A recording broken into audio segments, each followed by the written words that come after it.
Hello and welcome to the Personality Solutions channel. My name is Robin and I'm a personality coach. I use a modified version of the 16 Jungian types, or some of you may know it as the Myers-Briggs, to help you understand yourself and others better and to find your function in this world. Today I'm here to just make a quick video for you guys to start off and tell you a bit about what personality theory is and how it can help you specifically in your life. The very short, simplified version of it is it's about understanding, acceptance, and improvement. In other words, it's about understanding where you currently are and then making goals that align with who you are and how you take information in and how you process that information and make decisions based on that information and create a vision and goals around that. It's about knowing what your strengths are and where your weaknesses lie and how you can improve. It's about how to best utilize your strengths to get the energy in order to thrive in life, and then have that energy to then work on your weaknesses or the things that you are looking to improve in your life as well. I myself first came across the MBTI back in 2012 through a good friend of mine who had taken the 16 personality test online, and she thought it represented her to a T. I went through the test myself and found my results to be strangely accurate as well. So naturally, I had to look into this theory and learn more about it. And that's where it all began. I spent the next 12 years researching, observing, and learning about this theory. I started with the basics, the cognitive functions, which I will go into in future videos, and then I learned more about the progression of MBTI and how people have been adding to the theory to make it more streamlined. Personality theory has come a long way since 2012, as I will go into in future videos about the details of all that, but this video specifically is just going to be an introduction to just the very basics of what it can bring you, the value it can add to your life. So since that day in 2012, I built up my own knowledge through careful observation and analysis and through picking up patterns that I saw around me in the people that surrounded me. Through honing this information, I was better able to understand myself and others, and myself in relation to others. There are distinct ways that different types prefer to communicate and prefer to be communicated with, and I will go into all that in future videos as well. But before finding this theory, I had mistakenly thought that everyone was just like me. Everyone thought the same way that I did.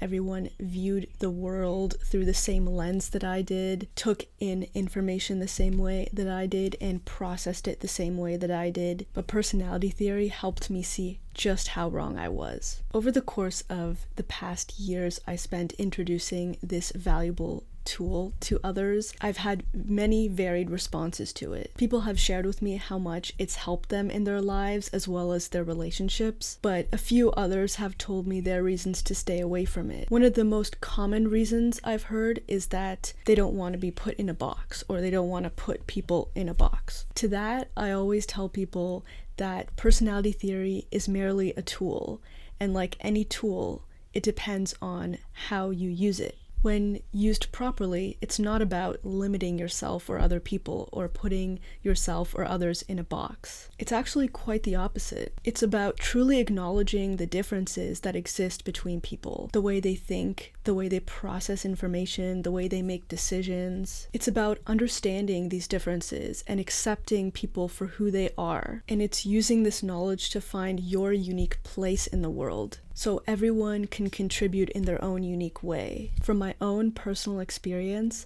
I've observed that people are happiest when they find that what they do aligns with their strengths and what energizes them, and they don't try and force doing what doesn't interest them or they don't gravitate towards doing. And this doesn't mean never work on your weaknesses, but what I've seen work best with people is when they start with their strengths. They understand themselves, they know what they love, and they start with doing that, and then they get the energy to then be able to tackle their weaknesses once they have that passion and that energy. I also believe that acceptance is the key to improvement. If we want to improve ourselves and those around us, we have to accept where we are currently, our current limitations, our current strengths, our current challenges.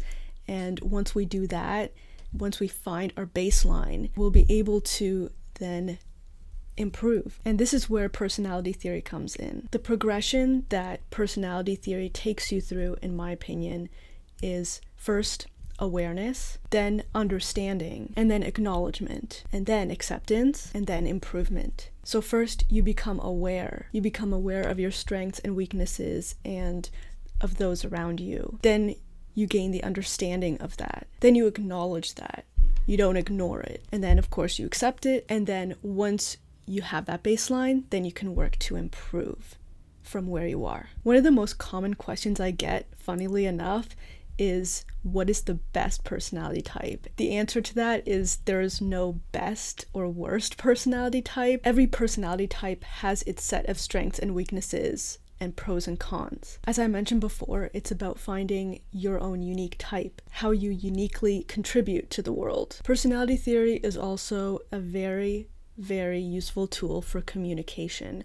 As I mentioned before, different types prefer to communicate in different ways, and they also prefer to be communicated with in specific ways as well. Knowing these differences between people and differences between types give you a better understanding of people in general, where they're coming from, and how that differs from you. It gives you a better understanding to be able to, give people some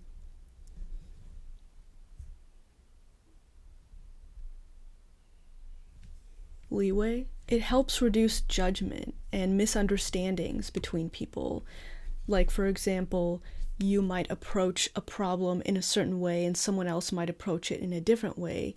And instead of wondering why this person is doing what they're doing, you have a better understanding of why they're approaching it that way. The added bonus to this is that maybe your way wasn't working. So when they come in with a different way, a different perspective, a different way of approaching the problem, you can find all these different solutions to that problem. This is such a great thing because it allows us all to be fully ourselves and to come together and contribute to the world in our own unique ways. By being fully ourselves, we don't have to pretend to be someone we're not. And not only will we then know who to call on to do specific things, we will know that that person who we call on will actually enjoy doing those things. This is immensely useful for business owners. If you own a business and you have employees and you're hiring employees, you know where to fit them in your company and how they will communicate with other people and how you can communicate with them to get the best results. It leads to a better workplace environment where everyone's happy doing the things they love,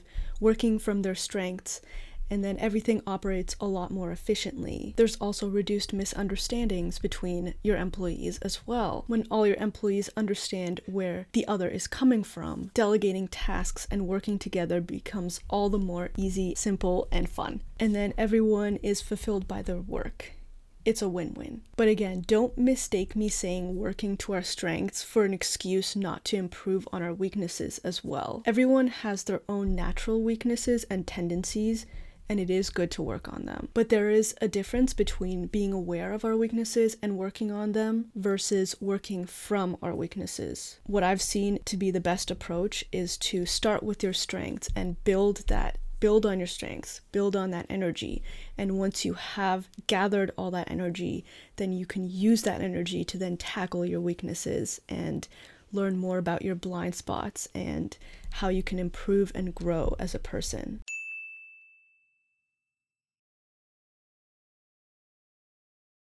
And this should be a simultaneous and seamless process, a sort of give and take, push and pull, rather than a process that's separated from each other. You learn about your strengths, you learn what they are, then you start with them. Then you gain that momentum, that energy from working from your strengths. You fill up your cup, you satisfy yourself. Then once you're filled up to the brim with that energy so that it's overflowing from your cup, then you use all that energy to work on improving yourself from a place of abundance and fulfillment. And that's what personality theory is all about.